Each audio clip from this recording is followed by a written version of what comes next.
knowledgeable professor is Google. But okay, we did this morning. Professor Anthony Reid gave me his brief bio, but let me introduce you from this famous figure. He was born in New Zealand in 1939, approaching 80.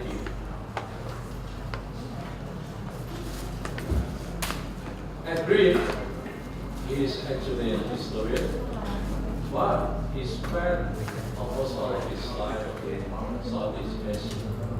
Therefore, he is quite prominent in Southeast Asia's history. But among his various works, I think you can browse Google for that. It's a long list of work, mostly in history, and especially in Aceh. But recently, probably historian is also a very good storyteller. So we both his subject into writing novel. You will hear about his most recent work, probably his published.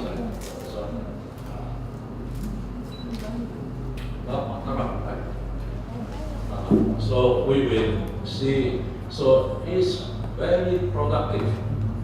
And I just mentioned he received one very prestigious award. In 2002, Professor Reid won the Fukuoka Asian Culture Prize in the category of academics. So he was elected as the corresponding fellow at the prestigious British Awards. British Academy on 17 July of 2008. So we will enjoy his keynote speech, whose title is The Counterpoint of Vernacular and Cosmopolis in Asian History. Please welcome Professor Anthony Reid.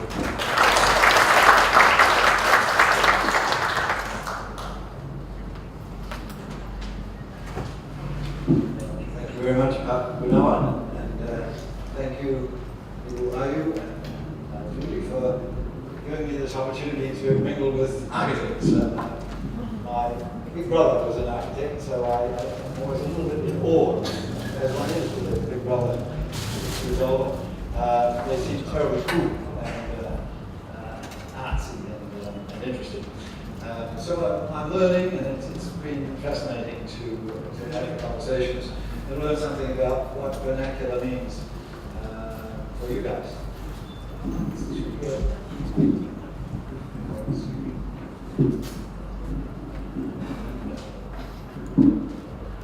Stand back a bit, might go further. Okay, so I suspect, I may be wrong, I haven't asked you, but I suspect that I'm here because she may have discovered that I've started dabbling with this concept of vernacular myself in looking for a way to explain what I see as a kind of rhythm in Southeast Asian history. It's possibly not relevant to the way architects talk about vernacularity, but it may be of some interest if I try to do a very rash thing of trying to imagine what if there really is a certain zeitgeist, a certain mentalité that fits different periods, and that it covers not just a number of different cultural areas, but a number of different approaches. Something that might be visible in architecture, because architecture is visible, but also apply in some way, make some kind of sense of changes in the way religion works, or literature works, or dress in particular, fashion. In between these two polarities of an impetus towards emulating whatever is globally chic, globally trendy, and the opposite impetus of wanting to stress one's distinctiveness, one's difference. It seems very timely at this time we're all worried about Trump and Duterte and Putin and all the other populists who are sort of playing a kind of vernacular game against the global superculture, you might say. But I hope it helps give us a little perspective on what may be going on now and how we should think about it in the longer term. So I became notorious, I mean, insofar as I'm notorious, it's by having invented this concept. There's nothing like a book title to do it, of the age of commerce in Southeast Asia. So I committed myself in my biggest, I suppose, 2-volume book to periodization, an idea that there was a period from about that period that you see up there, and I've got the C for Kirkout, meaning I'm really a bit vague about when exactly it begins, and I keep changing my mind. But I see here I've got 40 now. I just want to resist 1511 or 1500 when the Europeans arrive, but actually it does make a bit of a difference. I'm now committed to the notion. Many of us are trying to escape from Eurocentric terms like Renaissance or Age of Discovery or Reformation to try to get some globally meaningful way of periodizing history. We like the idea of early modernity followed by full modernity. Early modernity, beginning with this period I'm talking about now, the age of commerce, the long 16th century, as a time when people encountered each other, where nobody could really escape from the reality that there were lots of other people on this planet. They discovered that the world was round and limited and full of heterogeneous people who bumped up against each other. The question is, how do they then react to each other? By embracing or by retreating? Okay, so I perhaps went a bit too far. Certainly I had some critics who said, well, you made everything after your famous age of commerce sound like it was all downhill. Nothing happened after the 17th century crisis, when this wonderful period of energy and expansiveness and change, stimulated by new wealth, by the fact that the whole world was coming to Southeast Asia to look for spices. So there was suddenly new wealth, new ideas, new technologies, and they brought new religions. People became Muslim, or became Christian, or became Theravada Buddhist at a time when the world seemed to be changing very rapidly, and some new mentality was called for. So I did this, and you'll notice probably in my talk, if you're being hypercritical, you will see that I slide around a bit as to what I'm talking about. I know most about Indonesia, and we're sitting in Indonesia, so most of my examples will be Indonesian perhaps, but I write a lot about Southeast Asia. I think the thing works for Southeast Asia. I try to make it work for Southeast Asia. But actually, it's got reverberations, particularly in Northeast Asia, in Japan and China. It seems to me, I mean, I don't profess to know what I'm talking about there, but I'm interested that it does have analogies, and my book was better received perhaps in Japan than anywhere else because of their age of commerce, what was called the Christian century in Japan, the 16th century, followed by the Tokugawa. I mean, that extraordinary the shift in Japan from a century of engagement with the rest of the world to an absolute closure, a very self-conscious, very deliberate decision to go back and to exclude the foreign. So how did that happen? So this is, that's just more what I'm going to call cosmopolis, my age of commerce, my diversity period for content. But here's the Japan slide, just to illustrate this fact that in Japan the transition is the most dramatic.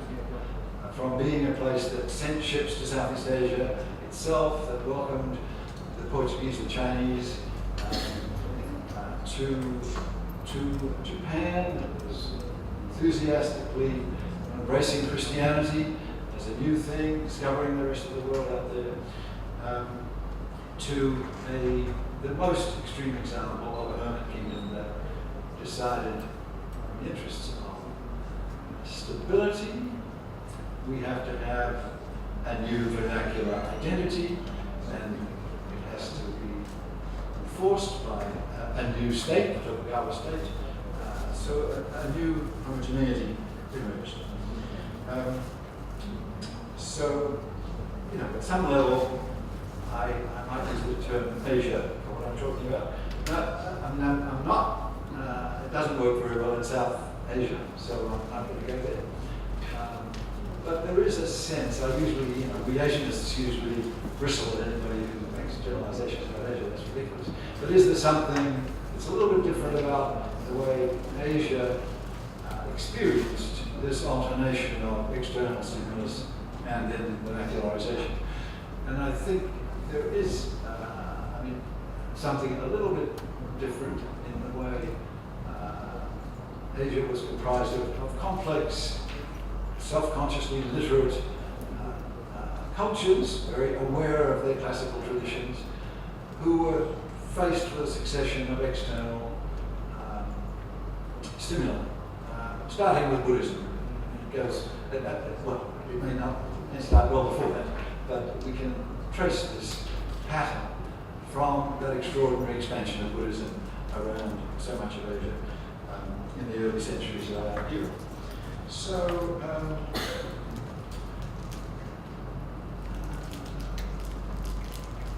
okay, so that, this is just to say, because I was criticized a bit for this, making what followed my age of commerce seem perhaps a bit negative, turning one's back on those great global engagements. I started to work harder on the period that followed. In this second book, what was it, 1997, it was a whole project I got Toyota funding for, to look at what I call the last stand of Asian autonomies. Basically, the period which is now, we call it early modern. It is part of the school, but it's my second stage of the early modern, when there is a self-conscious retreat in Asia, a rejection of certain things, and a decision to try to create an indigenous vernacular. And it's that basic transition from the one thing to the other that's stimulating me to say, maybe this will work if I continue it through to our times. How will that? So I'm giving you a very experimental look at how things might look if we imagine this alternation, this counterpoint continuing.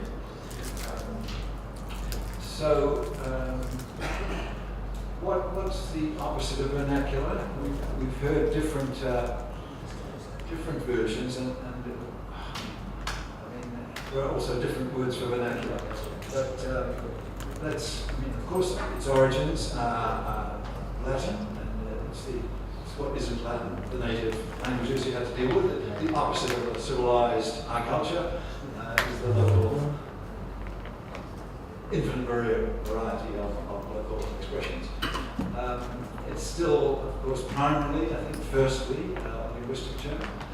But I learned that you architects have given it a life of its own, the vernacular, and I don't suppose you agree entirely with what its opposite is, but I Googled, of course, this Brunskill saying it was polite architecture, but John talked about self-conscious, and I like that, self-conscious versus unself-conscious.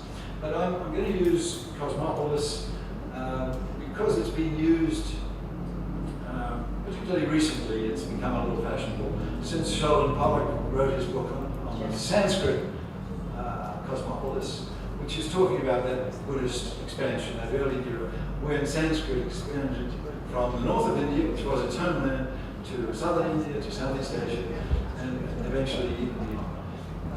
It's a happier kind of idea than the Indianization or the Indian colonization of Southeast Asia, which Southeast Asianists and Southeast Asians always bristle against.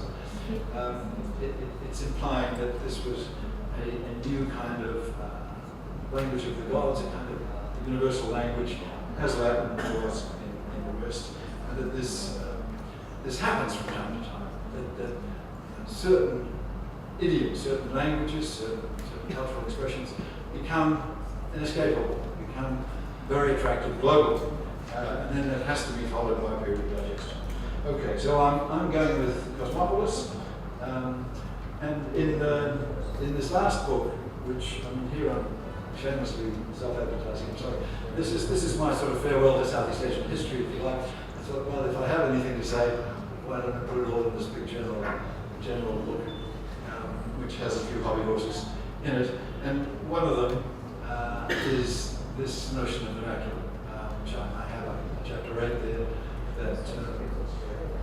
that uses vernacular as the opposite of this. So, yeah, I mean, I'm going to have more architectural slides, I suppose, than I normally would, because of the audience here, the context. And mosques seem to me somewhat more important than other things, and religious buildings in general, because as I take it, religion seems to be a very important part of this process. Because you get conversion, usually in an extreme form. I mean, people leave one worldview and adopt another through there has to be a difference. They don't just slide imperceptibly. I mean, sometimes they do, if the king does, they just sort of carry it on. But the vital conversions have to be rather dramatic, and often in a rather alien new evangelical form.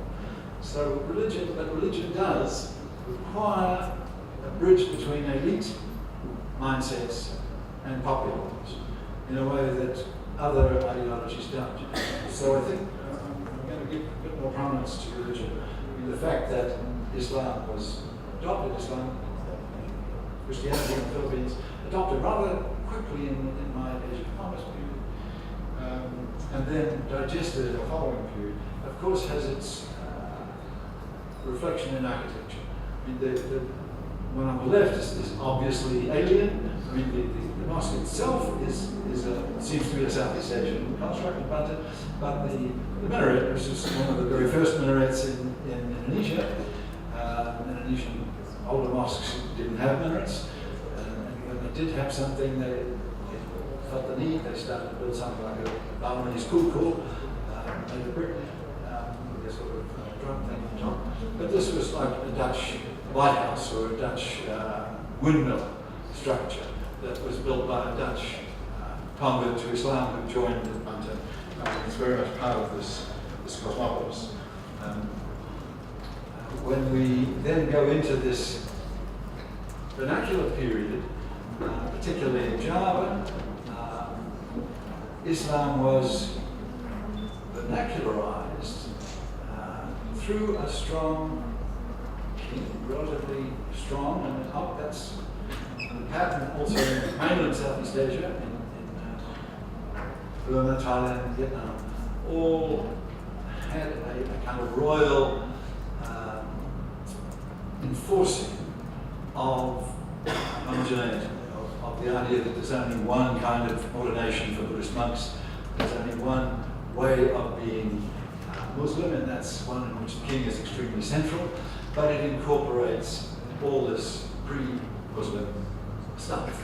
The architecture, as it would, or the Wayan, which of course is purely Hindu in content, and which was the real social glue of Javanese society, was the Wayan. This is how a society that didn't accept printing, I might get back to that, why they didn't, but for a society for which performance was the social glue rather than printing as in Europe or in, to some extent, China. So, well, more about the Javanese, that syncretic, that synthesis that was a vernacularizing of Islam. But as I say, in mainland it also works. And the kind of architecture which seems in our eyes very exotic,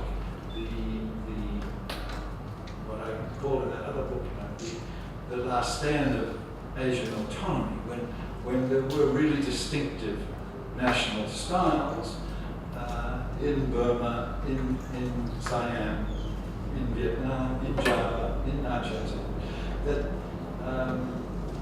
that was itself a construct. It was a vernacularizing of an earlier input of Western and Chinese building concepts, but with a new sort of consensus, a new syncretism of what it all meant. So mostly when we think of Asian tradition, in all these societies, we're thinking of a essentially construct of the long 18th century, before the modern modernization push. It happens that it works too in literature, but literature through performance, these sort of epics, which became the great epics of Thailand and Vietnam respectively. Forgive the lurid cover, that's a very modern cover of the English translation of Dokumentasi. But there's a certain interesting symmetry that what is now regarded as the finest, most popular, most national literatures of Siam, Vietnam, Burma, and Java was essentially an 18th century kind of vernacular. It works also in history, but you probably don't want to know about that, but it happens that national history is written.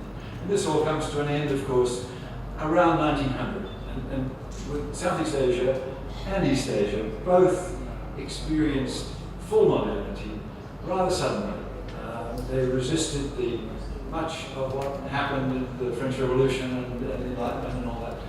But they consciously rejected that. They wanted to be harmonious societies that were more or less integrated, and thus kept up a lot of those disruptive factors out.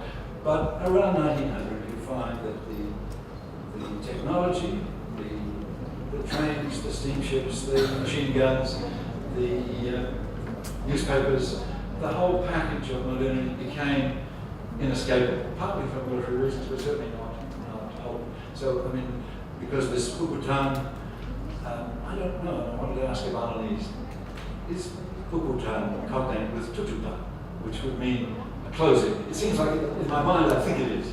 I mean, it's what they call the ritual suicide of the court of this place here, Bagun, where we are, in 1906, when faced with the inescapable superior force of the Dutch, they made sure that the whole court died.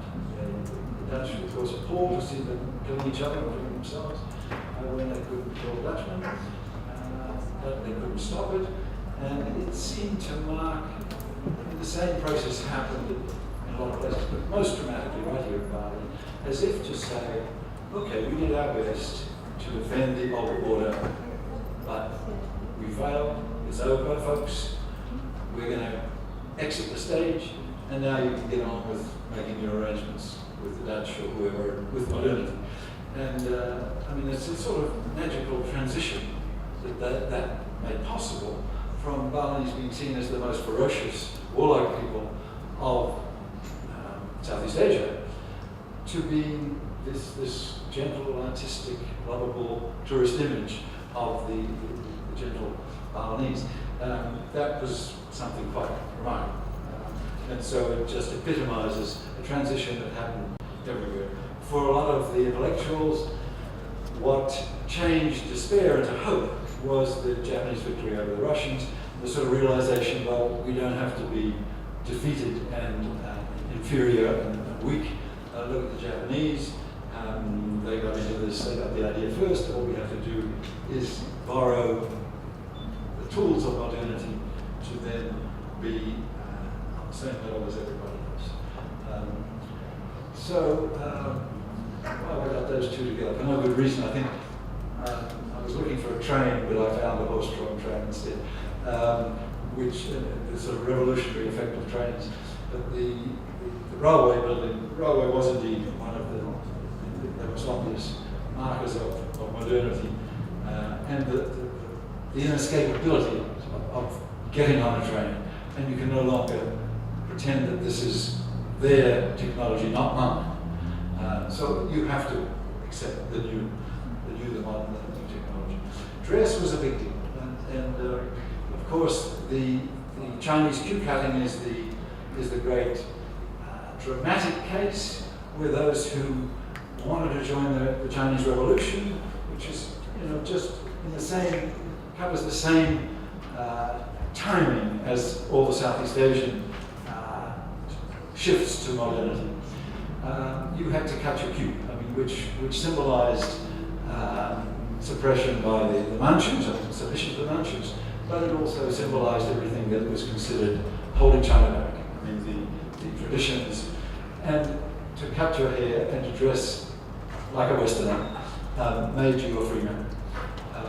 That's very common, and the quote from an Indonesian nationalist on the left reflects this throughout Asia, you might say, except maybe South Asia. We'll talk about South Asia. That's just like the photograph of King Chulalongkorn's many sons. Some of his men, he had, I think, about 60 children in total, but this is a selection of them who all went to Eden. And in terms of my mosque, to pick up the mosque theme, the vernacular mosque, which was, I guess, more or less consolidated in the 16th, 17th century, in my age of chemistry, and then the foreign elements kind of rejected. Nothing except the traditional square mosque with multi-tiered thatched roof and so forth. Nothing else was built by most Muslim societies in Indonesia until this period of modernity, full modernity, and there you get extremely alien. The main thing is to make the mosque look impressive and impressively modern. So first it was European architects who were doing this, but the Johor Mosque, it appears, which was just trying to look like a Victorian building. It doesn't, you don't think it looks at all like a mosque, it's not like the cliche of a mosque. But such was Johor's determination to be modern, that they thought a Victorian looking palace or something might work as a mosque.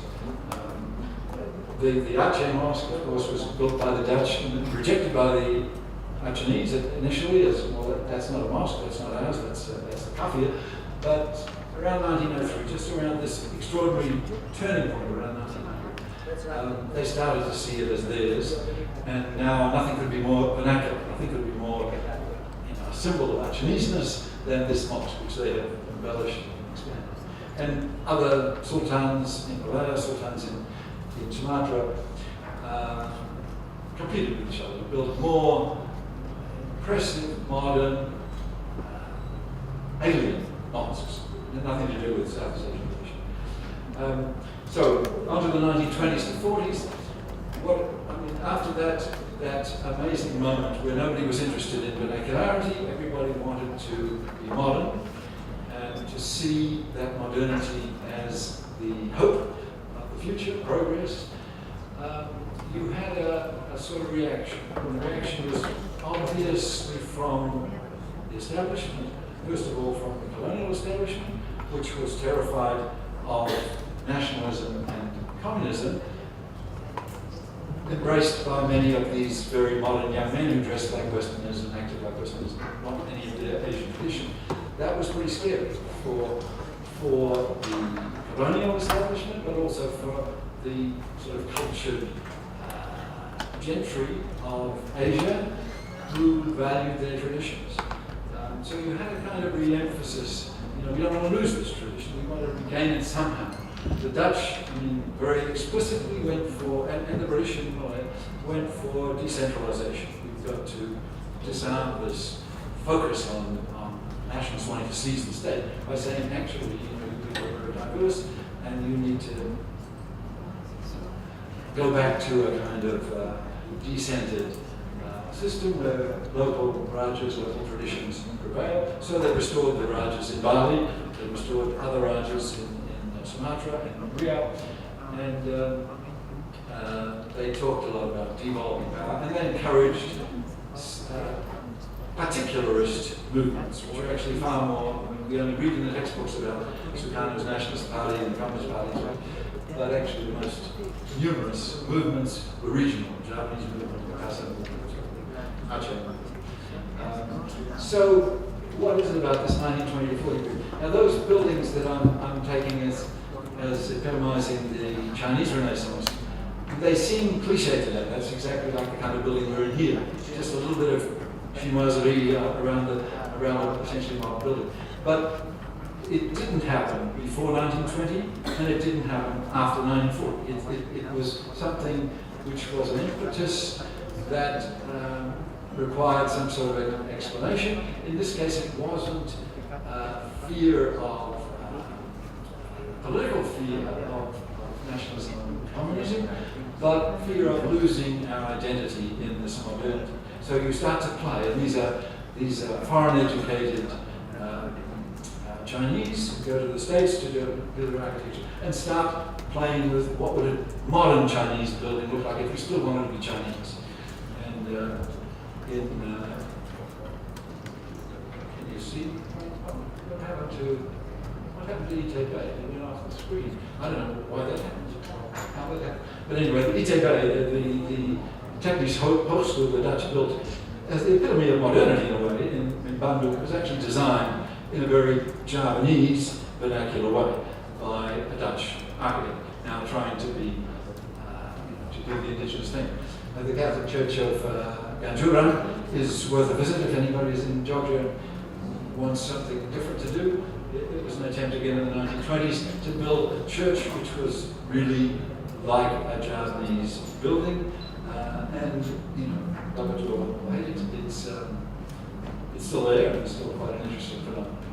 So that was one, I think the dominant streak in the interwar period was, oops, we're in danger of losing the whole about identity. We need to try to rediscover the vernacular. But there's a sort of sub-element here, very much a minority element among well-educated, Western-educated intellectuals who were very energized by global Marxism and the nationalism that they encountered in Europe when they all met together, the Vietnamese, the Indonesians, the Chinese, the Hindu. And as you see, they all were dressed like absolutely immaculate Western gentlemen. That was their thing. They were going to be modern, new revolutionaries.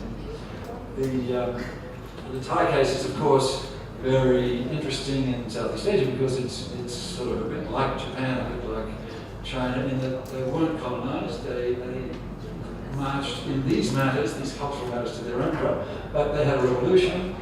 I mean, the royal establishment was very much into a certain vernacularity, but the revolution they had in 1932 was very different. It was saying, throw it all out. It's all associated with feudal monarchy. Throw it out, and what you see on the left is the condemned old style with topless ladies, and interestingly, carrying something on your head was deemed to be sort of feudal and unacceptably Asian, and therefore embarrassing. You want to do it, hold it on your shoulders. It just seems like more Chinese, but at least it's not us. You're rejecting the vernacularity to have a prestigeful Western or maybe Chinese dress. So, I mean, just, because I do Southeast Asia and so I have to worry a little bit about the exceptions. Burma is an exception. The Burmese nationalists, the revolutionary nationalists, did actually adopt Western dress like all the others. They, and why they didn't use this national code, I think because of reactions against India, it was to do with that, and that's very different dynamic in South Asia. But anyway, there's just an exception that proves the rule. Okay, now that phase ended somewhere in the 1940s, and you had the start of what Jim Scott, I borrowed from Jim Scott. I think he's the first to talk about the period in this way as one of high modernity. We don't think of it, usually we think of it as the age of revolution, the age of the independence of these new states. We might expect a sudden embrace of the vernacular, because now we're independent, we can do our thing. The opposite was the case, that the vernacular didn't get a look until around 1980 or thereabouts. On the cultural frame, it was all about embracing what was modern and new, building the new revolutionary man. Forget the past. Sukarno and Ho Chi Minh and so forth talked about bury the past, forget the past, build the future. We're we're focused on the future, on this new Indonesian person. Forget being Javanese and being Malay and being Cantonese. You're an Indonesian. This is a new invention, and that's what matters. And similarly with the Chinese. And I mean, looking back on it from this perspective, you have to marvel at that. You have to think, my God, you know, the colonialists were kind of arrogant, but they never dreamt of doing anything like that. Actually saying, your culture sucks. Get rid of it, throw it out. Asian culture, 2,000 years, 5,000 years, whatever, throw it out. I mean, that was just an extraordinary hubris, I mean, which I suppose at its peak in the Cultural Revolution in China and Pol Pot in Cambodia, where you can throw out religion and everything else. I mean, it just, it's extraordinary, but it's worth thinking about. Why did that happen? And what was it necessary that it happened? And when you have a return of vernacularity, what does it look like? So this is still the high modernist thing, and Hotel Indonesia, which you can still see, is a sort of symbol. You know, when Sukarno got some money, when he was just starting to move into his dictatorial phase, and could do more or less what he wanted, then he got Japanese reparation money, and what did he want to do with it? Build some monuments and statues, and build a hotel, and built 5 hotels, all of which were pure modernism, nothing to do with vernacularity whatsoever. The Chinese similarly had these 10 great buildings for the 10th anniversary of the communist regime. Again, around the Tiananmen and so forth, you have these very physical expressions of high modernity. So why and when does vernacularity come back? I mean, is it sort of rather arbitrary glimpses, just suggestions of what might be happening? Somebody's going to have to tell me if I'm going over time, because I'm thoroughly confused about where we're supposed to be. But if I'm worrying, you tell me. So dress, I mean, the Audai is an interesting thing. It was actually created as a part of an earlier vernacular style. It didn't really flourish until the early 20th century, in that 1920 to 40 period, when we were looking for a chic, modernized form of being very Vietnamese and very attractive. The communists banned it as a capitalist commercial exploitation or whatever, and so Vietnam Airlines, I mean the Northern Airline and the United Vietnam Airlines up until the 1980s had very drably dressed air hostesses. But somehow, what is it, tourism? Certainly one thing. Global competitiveness. You know, we each have to have our label, our cultural label that looks distinctive. So the Audai came back. I mean, it was somewhat a southern thing more than a northern thing, and which was another reason perhaps why Hanoi banned it. But clearly it was a success. I wondered if the competition for batik shirts, I found this actually on a website called Silly Asian APEC Shirts or something, or APEC Silly Shirts.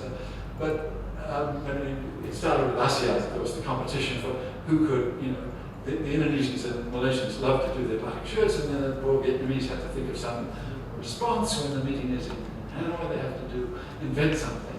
And they invented a different thing. I mean, obviously the Vietnamese were having a lot of trouble coming up with it, but for APEC they did this kind of silly shirt, and kind of looking for a new vernacular, which would be okay in the global competitive marketplace. To go back to my mosques again, on the left, the Istiqlal Mosque was Sukarno's, the nationalist phase planned in the 60s, when modernity was all you're interested in. It's gone all kitsch. Everything happens now with mosques, and you might say it's postmodern sometimes.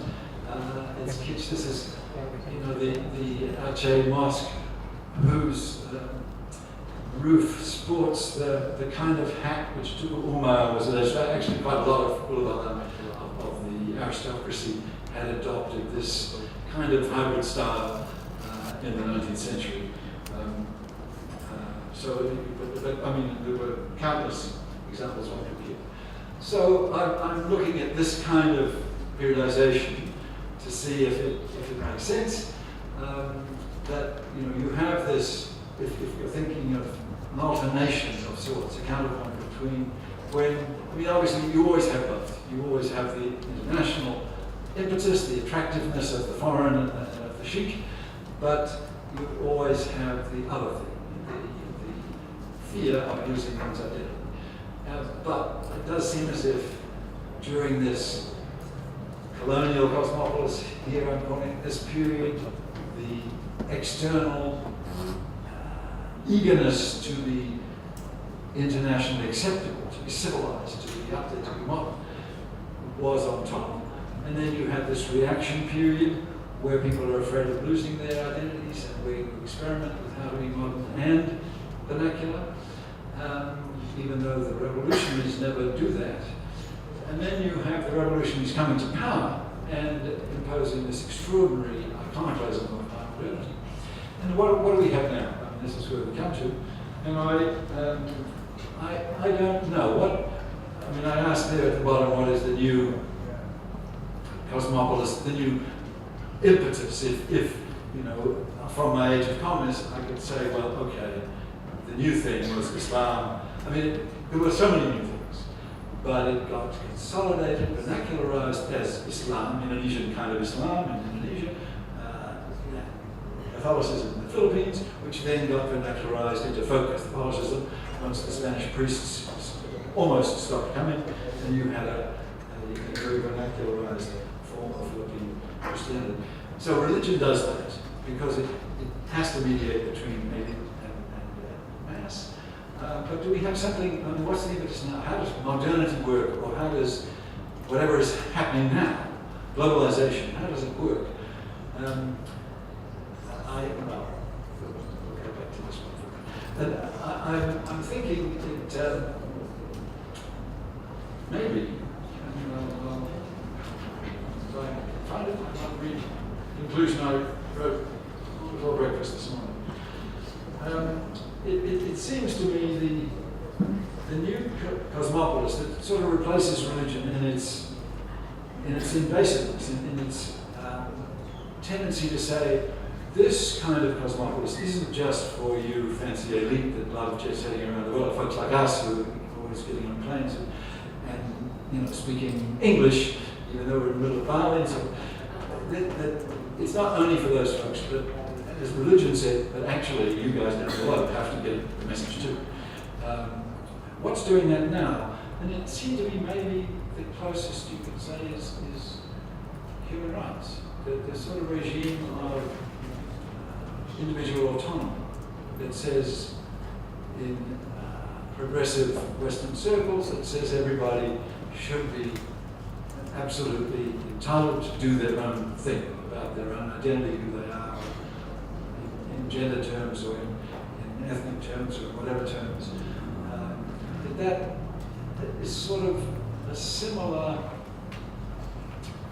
top-down fundamental change, as fundamental as any changes that would probably happen, which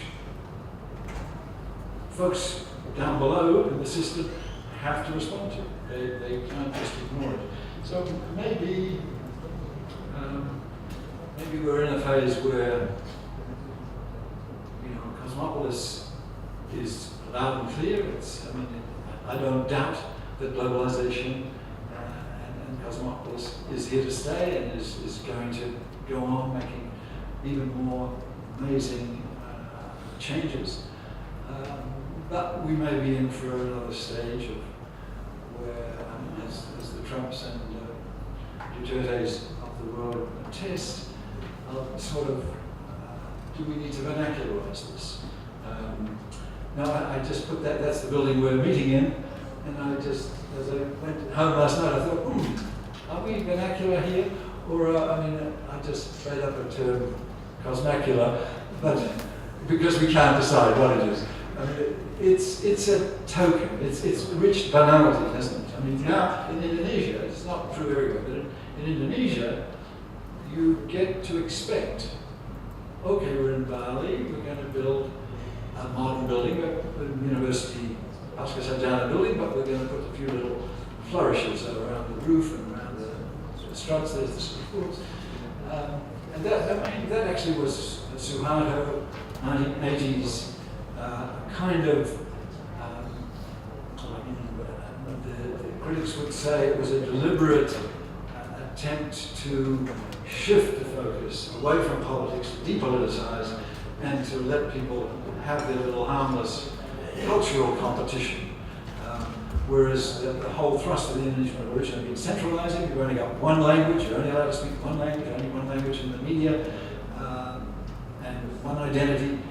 But now, Suharto said, but actually, I know, like the Dutch in the 20s and 30s, let's get the heat off the central level where I'm in charge, and let's have this sort of cultural competition in dress, especially at weddings. Everybody competes for their ethnic dress at weddings, and in the building style in North Sumatra, where I work a bit, it's ethnically extremely complex because the Araks are the sort of non-homogenized highland group that are rather strong, and so you can tell the difference in a Toba Batak church and a Karo Batak church by the kind of steeple.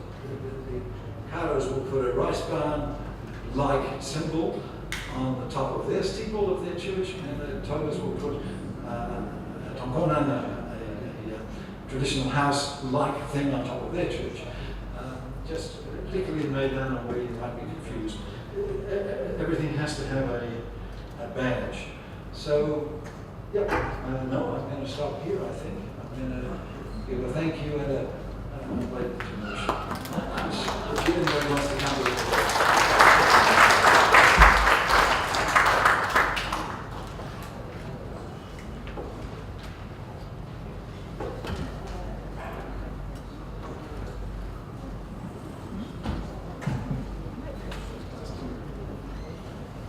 Well, you just heard a very complicated story, telling by a renowned historian. I'm not here to summarize everything, but I think certain terms actually we can discuss. From the existence or the beginning of the term vernacular, Vernacular has been a slave born there. If a slave, that's been is an underclass, has been controlled. And born there, that's been a kind of generation change, right? But now, of course, it's what we call connotation, denotation. That's a denotation. The connotation runs through centuries. So the meaning changes. What Professor Anthony Reid is telling us is that how this term fly around the world and now go into this world.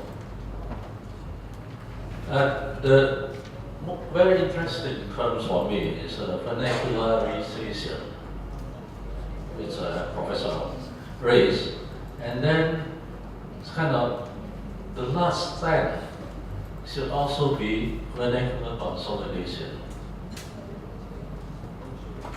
But it's run through vernacular syncretism. After those suppressed overcome the suppression, it directly goes to the elite and make a kind of the same step. But after that, it's a kind of time of consolidation again.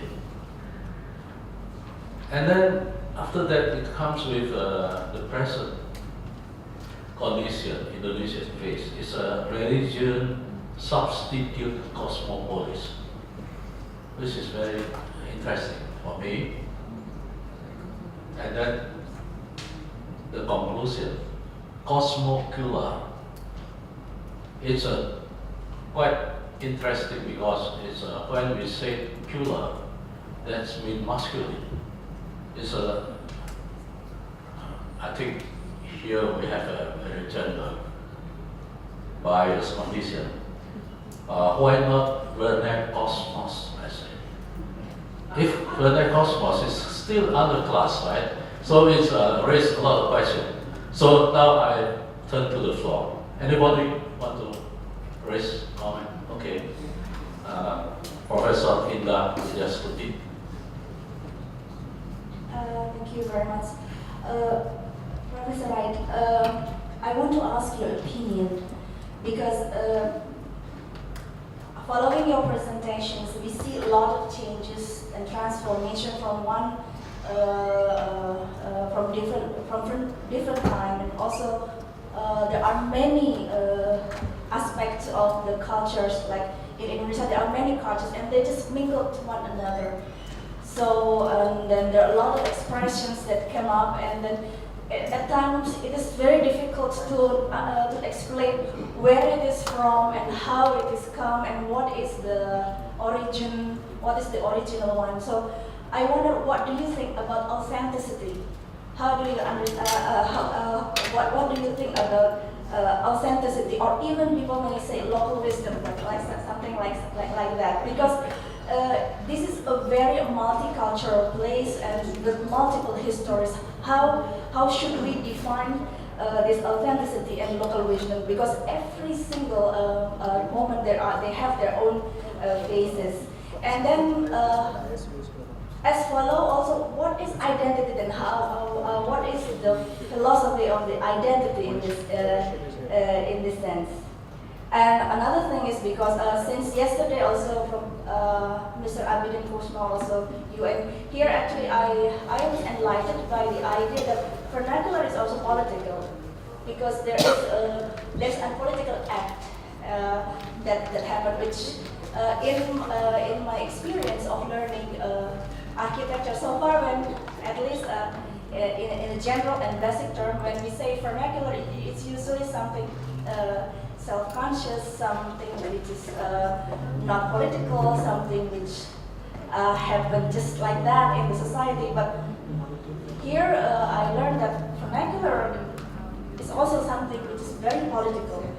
So in a sense, how then you can define this, what is this, authenticity, local wisdom, spontaneity, and then finally identity. That's all, Professor. Yeah, well, that's all. That's plenty. I think on authenticity, I sort of feel as if that's when I really bail out. I think, I guess I think particularly of tourism and the endless quest for the authentic village, such as this Baliaga village that we're being invited to go to. The very fact of you going there makes it inauthentic. It can't, as long as it's got a lot of global tourists going, or even one looking for it. It ceased to be authentic. I think that's one of the few things I got from modernism, that actually there is no authentic. We're all post something. We're all simulacrum. There are so many images around that symbolize some kind of identity issue. We're in a Balinese building, or it's got a nice purple structure here. That's not. I don't think authentic is relevant. I like the self-conscious or not self. I suspect that there is a point in saying, if you're not talking about it, if it's just happening and you're just assuming something, then it maybe is something that's a little bit, unself-conscious. Does that make it authentic? It does in a way. It's the basic has not yet started to be de-authenticized by us guys, categorizing it and theorizing it so I mean, of course, we all hope that when we report a grassroots reality, that we're reporting correctly. But there ain't no autonomous villages anymore, and actually, to be honest, there never were, in the way that the classical Marxists and some of the anthropologists imagine this autonomous village. I mean, there's always extraneous stuff going on. So I think that's a dangerous quest for the authenticity. I think we ought to accept that everything is negotiation and so forth. Identity is just an immense, that's the issue of our age. We're all obsessed by it, and identity politics becomes the thing. But and that is, of course, the thrust behind the desire for the vernacular, the desire to whoever I am, whoever I think I am at this moment, is being oppressed by somebody else, and I can understand it. That is what we're seeing a lot of, and it's very important. We need to understand what's going on. I can't say that I do, but I think, I mean, what this historians, refuges, it's like, John and I, as I have said about the French Revolution, it's too early to tell. It's too early to tell, certainly, anything about our own period. We can't do it, although, of course, there's far more energy invested in doing it than in doing anything else about the past. But the past is easier. It's sort of, we've got a certain distance to look at. So. Okay, I think because of time, I can allow me one more question. Okay, Vicky.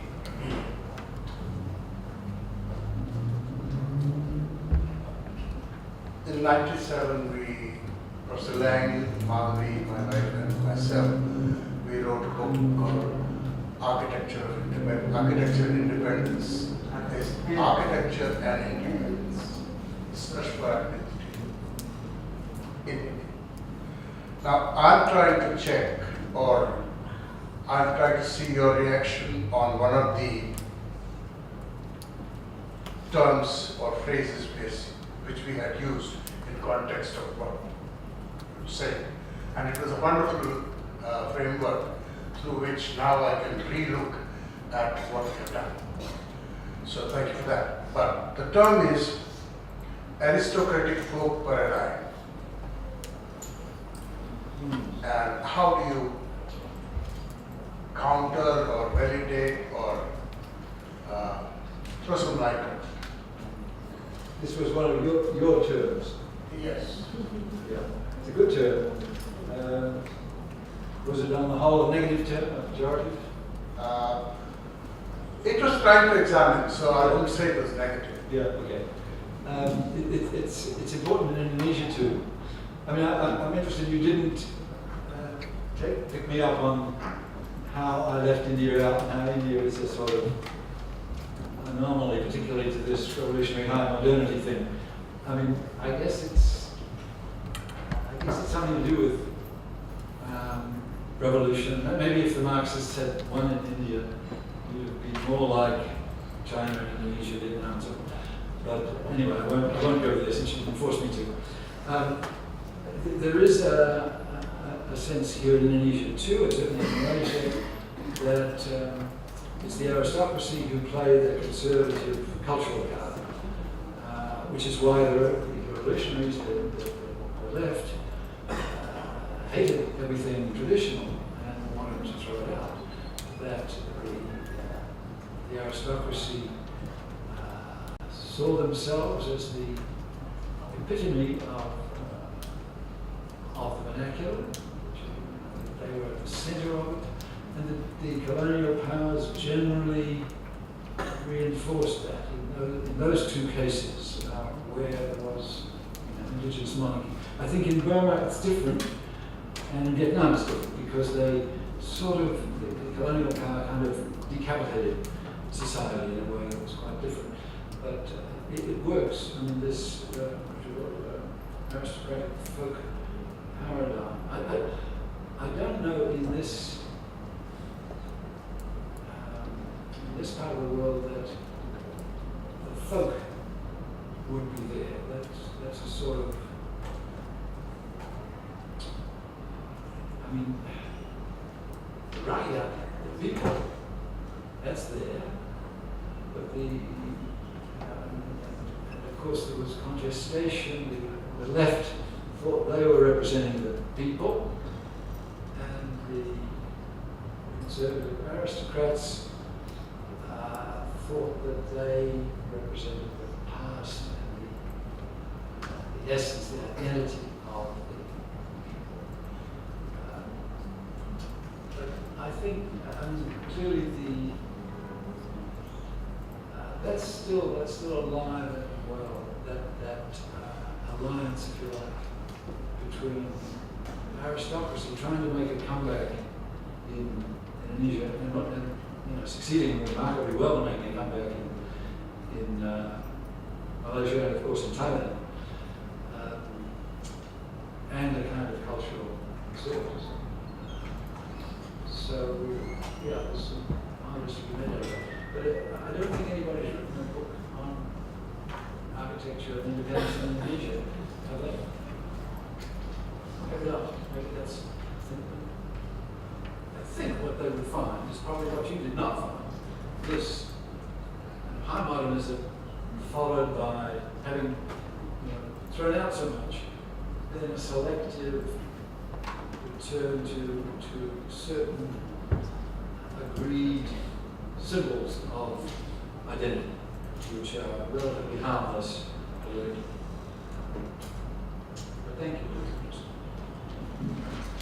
Well, I think I should stop this session. So please give applause to the Prof.